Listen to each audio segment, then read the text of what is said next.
అందరికీ నమస్కారం అండి. ఈరోజు మనము మనసెరిగిన మాధవుడు అనే కథ గురించి ఇప్పుడు మనం తెలుసుకుందాము. ఇది ఒక యథార్థ సంఘటన. తన భక్తుడి కోసము శ్రీకృష్ణ పరమాత్మ నిజంగా చాలా అద్భుతం చేశాడు. తన భంగిమనే మార్చుకున్నారు. గుడి తలుపులు తెరుచుకుంటూ పూజారి లోపలికెళ్ళాడు. చాలా నిరుత్సాహంగా ఉన్నాడు. ప్రకృతికి కూడా కారణం తెలిసినట్లుంది. చాలా నిశ్శబ్దంగా ఉంది. ఈరోజే స్వామి సేవాభాగ్యానికి ఆఖరి రోజు అన్న ఆలోచనే అతనికి భరించరానిదిగా ఉంది. భార్యాబిడ్డలకు ఎలా నచ్చజెప్పాలో అర్థం కావటం లేదు. తన బాధ ఎలా చెప్పుకోవాలో తెలియటం లేదు. అతని గోడు వినేవారెవరు? నిజానికి ఇందులో ఎవరి తప్పిదమూ లేదు. ఎవరికి అతనంటే ఎలాంటి వ్యతిరేకత కూడా లేదు. కాలానుగుణంగా వృద్ధాప్యమే అతని పాలిట శాపంగా మారింది. మెల్లగా పుష్పాలను కృష్ణుని పాదాల దగ్గర ఉంచి కన్నీళ్లతో తలను కృష్ణుడి పాదాల మీద ఉంచాడు. తనని తాను నిగ్రహించుకుంటూ పూజ చేయసాగాడు. హారతి ఇచ్చే సమయం అయింది. పూజా విధులన్నీ అయిపోయాయి. ఇక ఆలయానికి తాళం వేయాలి. రేపటి నుంచి తాను రాలేను అన్న విషయం గుర్తొచ్చి వెక్కి వెక్కి ఏడ్చాడు. ఇంతకీ ఆ వృద్ధ పూజారి మనోవేదకు కారణమేంటి? దాదాపు 30 ఏళ్లుగా ఎంతో భక్తి శ్రద్ధలతో చిత్తశుద్ధితో శ్రీకృష్ణునికి సేవలందించాడు. అతని జీవితమే కృష్ణమయము. ఎవ్వరి నోట విన్నా అతని దివ్యభక్తి గురించే చెప్తూ ఉంటారు. అయితే కాలానికి అందరూ తలవంచవలసిందే కదా. పూజారికి వృద్ధాప్యం వల్ల గూని వచ్చింది. దానితో స్వామివారి మెడలో పూలమాలలు వెయ్యాలన్నా, ముఖానికి తిలకం దిద్దాలన్నా గూనితనం వల్ల చేయలేకపోతున్నాడు. అందుకే ఆ కమిటీ వారు అతని కుమారునికి అతని బాధ్యతలు అప్పగిస్తున్నారు.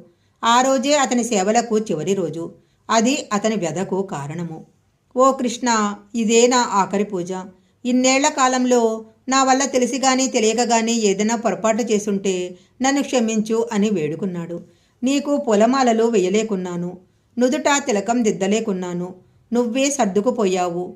ముసలితనం వల్ల నీ సేవకు దూరం అవుతున్నా.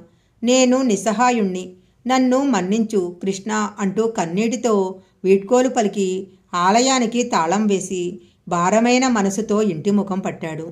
తెల్లవార్లు అతనికి నిద్ర పట్టలేదు. చెప్పలేని బాధ అతన్ని స్థిమితంగా ఉండనియ్యలేదు. తెల్లవారింది. కుమారుడు ఆలయానికి వెళ్ళాడు.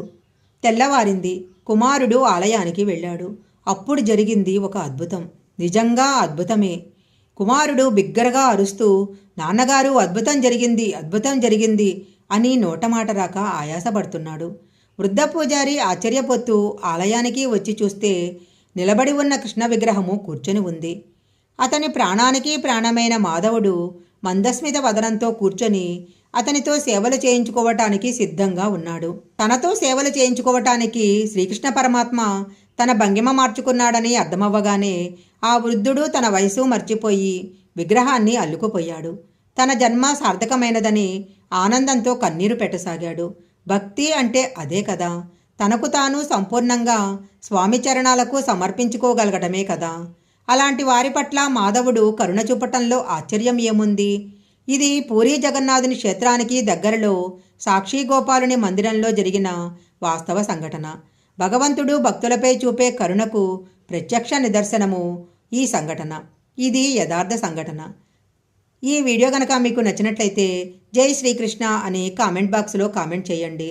ఇలాంటి మరిన్ని కథల కోసం మా ఛానల్ సబ్స్క్రైబ్ చేసుకోండి. పక్కనే ఉన్న బెల్ ఐకాన్ని యాక్టివేషన్ చేసుకుంటే మేము పెట్టే వీడియోలన్నీ కూడా మీకు ముందుగానే నోటిఫికేషన్గా వస్తాయి. మరొక మంచి వీడియోతో మళ్ళీ కలుసుకుందాం.